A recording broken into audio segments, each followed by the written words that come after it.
كيف تكفرون بالله وكنتم أمواتا فأحياكم ثم يميتكم ثم يحييكم ثم إليه ترجعون. صدق الله مولانا العظيم. اللهم صل على سيدنا ومولانا محمد وعلى آله وصحبه وبارك وسلم. صلاة وسلام عليك يا سيدي يا خاتم النبيين وعلى آلك وأصحابك يا سيدي يا رحمة للعالمين. اسٹیج پر میرے دائیں بائیں موجود یادگار اسلاف، ہم سب کے سروں کے تاج، ہمارے بزرگ علماء کرام، قبلہ حضرت علامہ الحاج حافظ مفتی عبد المجید حامدی رحمۃ اللہ تعالی علیہ کے جملہ صاحبزادگان، اور آپ سب خوش نصیب شرکائے محفل عرس، اللہ کریم ہم سب کی حاضری کو اپنی بارگاہ میں قبول فرمائے. آمین آمین. ان مبارک ہستیوں کے ذکر کے صدقے اور ان کے آراز میں آنے کے صدقے اللہ ہمیں صحیح العقیدہ زندگی عطا فرمائے. آمین. ہماری نسلوں کو صحیح عقیدے پر رکھے اور اسی صحیح عقیدے پر موت عطا فرمائے. آمین. اللہ ہم سب کی آئندہ نسلوں کو اپنے محبوب صلی اللہ علیہ وسلم کے در کی غلامی اور نوکری عطا فرمائے. آمین آمین. سبحان اسلام کی تشریف آوری سے پہلے مشرکین عرب بالخصوص اور پوری دنیا کے کافروں کا بالعموم یہ عقیدہ تھا کہ اصل زندگی یہی ہے جس میں ہم جی رہے ہیں، نہ اس سے پہلے کسی زندگی کا تصور ہے، نہ اس زندگی کے بعد کسی زندگی کا تصور ہے. اللہ کے محبوب صلی اللہ علیہ وسلم کی بعثت ہوئی جہاں مکی صورتوں کے ذریعے اللہ کریم نے اس بات توحید رد شرک پر زور دیا. وہاں اللہ کریم نے اپنے محبوب صلی اللہ علیہ وسلم کے قلب اطہر پہ جو قرآن نازل فرمایا، اس قرآن کے ذریعے ہمیں صحیح عقیدہ ملا کہ اصل زندگی یہ نہیں ہے کہ انسان اسی کو فقط زندگی سمجھے اور اس سے پہلے کسی زندگی کا تصور یا اس زندگی کے بعد کسی زندگی کا تصور اس کے ذہن میں نہ ہو. قرآن مجید نے پہلی مرتبہ انسانیت کو بتایا کہ انسان کی زندگی کے 5 مرحلے اور 5 ادوار ہیں. انسان کی زندگی کے 5 مرحلوں میں پہلا مرحلہ، پہلا دور وہ عالم ارواح کا ہے، جس کو اللہ رب ذوالجلال نے بڑی خوبصورتی کے ساتھ ہماری زندگی کے 5 مرحلوں کو بیان فرمایا. کہ لوگو تم اللہ کا کیسے انکار کر سکتے ہو حالانکہ تمہاری حالت یہ تھی کہ کنتم امواتا، تمہارا کوئی وجود نہیں تھا. جس کو اللہ کریم نے، یہ ہماری زندگی کا نقطہ آغاز ہے، یہ ہماری زندگی کا پہلا مرحلہ ہے جہاں سے اللہ کریم نے ہماری زندگی کے پہلے مرحلے کا آغاز فرمایا. اور سورہ الانسان، سورہ الدہر، اس میں بھی اللہ کریم نے اسی حقیقت سے پردہ اٹھایا. هل أتى على الإنسان حين من الدهر لم يكن شيئا مذكورا. کیا اے انسان تیرے اوپر وہ وقت، وہ زمانہ نہیں آیا کہ جب تو تھا لیکن تیرا ذکر نہیں تھا. یہ انسان کی زندگی کا پہلا مرحلہ ہے جس کو آپ عالم ارواح سے تعبیر کر سکتے ہیں. روحوں کے ایک جہان میں جہاں ہم سب نے اللہ رب ذوالجلال کی ربوبیت پر اور حضور تاجدار کائنات صلی اللہ علیہ وسلم کی رسالت پر اللہ کے حضور بیعت کی تھی. اور اسی عالم ارواح میں اللہ کے جمیع پیغمبروں کی مبارک روحوں نے بھی تاجدار کائنات صلی اللہ علیہ وسلم کی نبوت اور رسالت پہ بیعت کی تھی.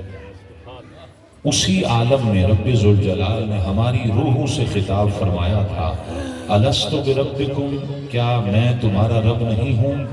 ہم سب کی روحوں نے بیک آواز ہو کے عرض کیا تھا قالو بلا، کیوں نہیں مولا، تو ہی تو ہمارا رب ہے۔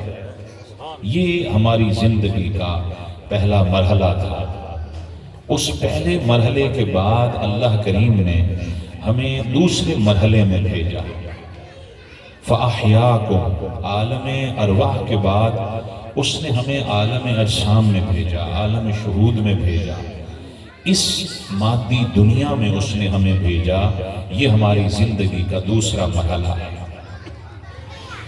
جب اس مرحلے میں اس نے ہمیں بھیجا تو اس نے ہماری 3 قسمیں بیان فرمایا اس مرحلے میں جب تم آئے تو تمہاری 3 قسمیں ہو گئی۔ پہلی قسم منکم من یرید الدنیا، تم میں سے کچھ وہ ہیں جو اس دنیا میں آئے تو عالم ارواح میں جو اللہ رب ذوالجلال کی ربوبیت پر اور میرے محبوب صلی اللہ علیہ وسلم کی نبوت و رسالت پر بیعت کر کے آئے تھے کہ مولا تو ہی ہمارا رب ہے۔ ہم نے ساری زندگی، جس بھی زندگی کے گوشے میں تیرے محبوب کا ہم زمانہ پائیں گے، ہم تیرے محبوب پر ایمان لائیں گے، ان کی خدمت کریں گے، ان کی نوکری کریں گے، ان کی عزت کریں گے، توقیر کریں گے، ان کے دین کی مدد و نصرت کریں گے۔ لیکن جب اس دنیا میں آئے فرمایا منکم من یرید الدنیا، تم نے اس عالم ارواح میں کیے ہوئے عہد و پیمان کو بھلا دیا۔ یہاں تم میں سے کچھ دنیا کے طالب ہو گئے جنہوں نے سب کچھ دنیا کو سمجھا، دنیا کو ملجا و ماوا سمجھا، دنیا کے حرص، دنیا کے لالچ، طلب دنیا میں وہ اس قدر اندھے ہو چکے انہیں یاد نہیں رہا کہ عالم ارواح میں ہم رب ذوالجلال کی ربوبیت اور تاجدار کائنات صلی اللہ علیہ وسلم کی رسالت پر بھی کوئی بیعت کر کے آئے۔ وَمِنْكُمْ مَنْ يُرِيدُ الْآخِرَةَ، میں اختصار کے ساتھ کہ تم میں سے پھر تمہاری دوسری قسم وہ ہے جو آخرت کے طلبگار ہے، جو طلب دنیا سے بچ گئے۔ ایک تو طبقہ وہ تھا جنہوں نے دنیا کو سب کچھ سمجھا، جس طرح آج ہماری دنیا ہی ہمارا قبلہ ہے، ہماری دنیا ہی ہمارا کعبہ ہے، ہماری دنیا ہی ہمارا ملجا و ماوا ہے، سب کچھ دنیا کے لیے ہم مارے پھرتے ہیں صبح سے لے کے شام تک۔ ہماری اس زندگی میں اگر وہ 12 گھنٹے کی ہے یا 24 گھنٹے کی ہے، دنیا کے ہر کام کو ترجیح ہے۔ اگر ترجیح نہیں ہے تو رسول اللہ کے دین کو ترجیح نہیں، نہ ہماری زندگی میں ترجیح ہے، نہ ہمارے بچوں کی زندگی میں حضور کے دین کی ترجیح حاصل ہے۔ ہمارے بچے ہم خود ہیں، ہمارے 12 گھنٹوں میں ہماری جاب کو ترجیح ہے، ہماری نوکری کو ترجیح ہے، ہماری سیاست کو ترجیح ہے، کاروبار کو ترجیح ہے، دکان کو ترجیح ہے، ذمہ داری کو ترجیح ہے، تھانہ کچہری، لوگوں کی پگڑیاں اچھالنی ہیں، عزتیں پامال کرنی ہیں، ہر دنیاوی گوشے کو ترجیح حاصل ہے۔ اگر 12 گھنٹے کی زندگی میں ترجیح نہیں ہے تو رسول اللہ کے دین کو ترجیح ہے۔ آقا علیہ السلام کے قلب اطہر پر نازل ہونے والے قرآن مجید کو ترجیح حاصل ہے۔ اگر اس 12 گھنٹے کی زندگی میں ہمارا بچہ 9 گھنٹے سکولنگ کرتا ہے، 5 سے 6 گھنٹے سکول جاتا ہے، اس کے بعد وہ 3-4 گھنٹے ٹیوشن پہ لگاتا ہے، اس کی سکولنگ میں، اس کے آنے جانے میں ہم خود شاہد ہیں۔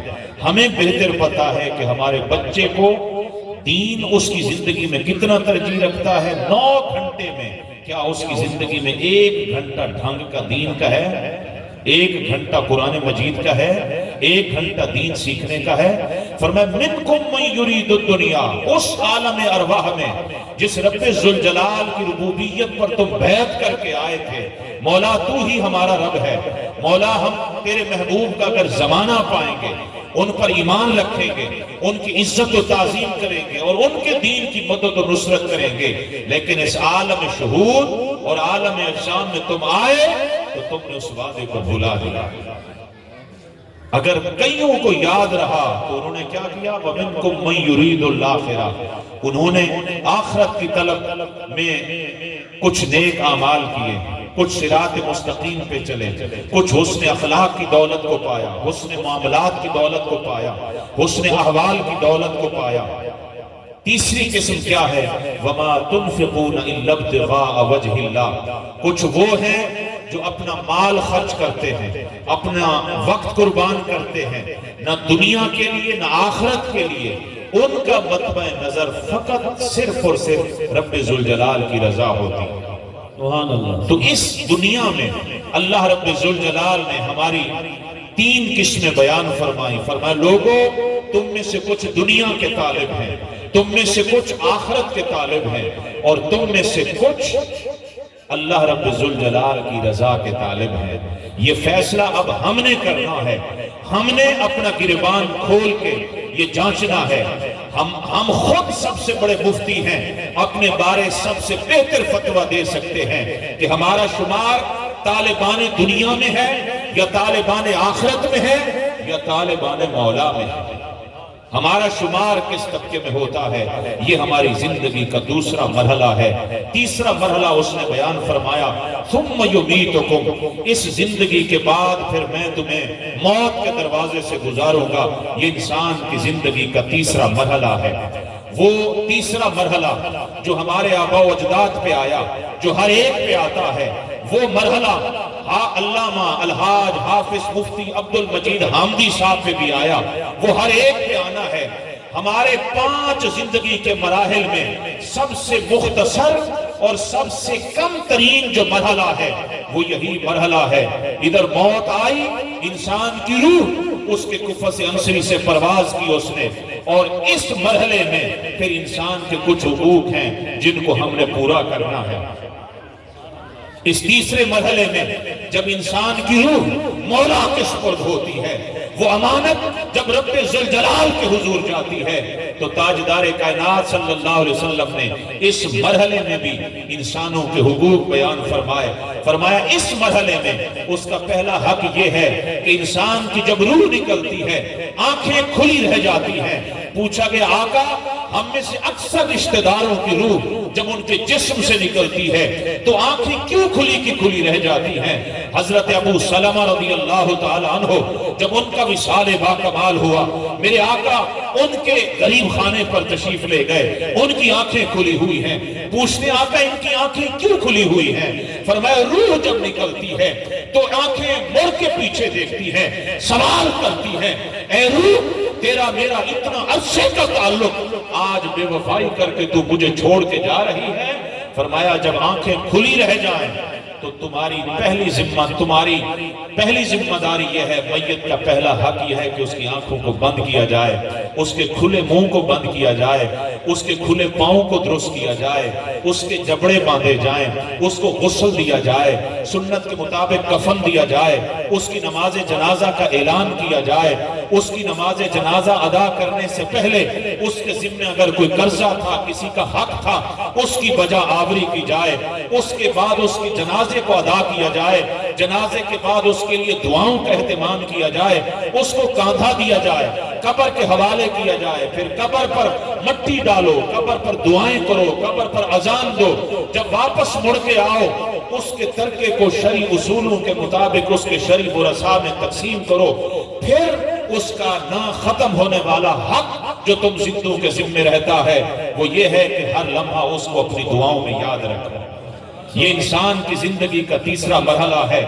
یہ جن لوگوں کا عقیدہ تھا کہ زندگی یہی ہے، نہ اس زندگی سے پہلے کوئی زندگی ہے، نہ اس زندگی کے بعد کوئی زندگی ہے، اس زندگی کے تصور کو دین اسلام نے آ کے ختم کیا۔ قرآن مجید نے آ کے پہلی مرتبہ کائنات والوں کو زندگی کے 5 مرحلے بتائے، اور قرآن نے آ کے بتایا یہ عقیدہ کافروں کا عقیدہ ہے کہ مرنے کے بعد بھی ان کا ہم سے کوئی تعلق نہیں ہے، نہ اس زندگی سے پہلے ہمارا کوئی تعلق تھا۔ یہ پہلے قرآن مجید نے آ کے بتایا لوگوں یہ کافروں کا عقیدہ ہے، مسلمانوں کا عقیدہ یہ ہے، قرآن کا عطا کردہ عقیدہ یہ ہے، تاجدار ختم نبوت کا عطا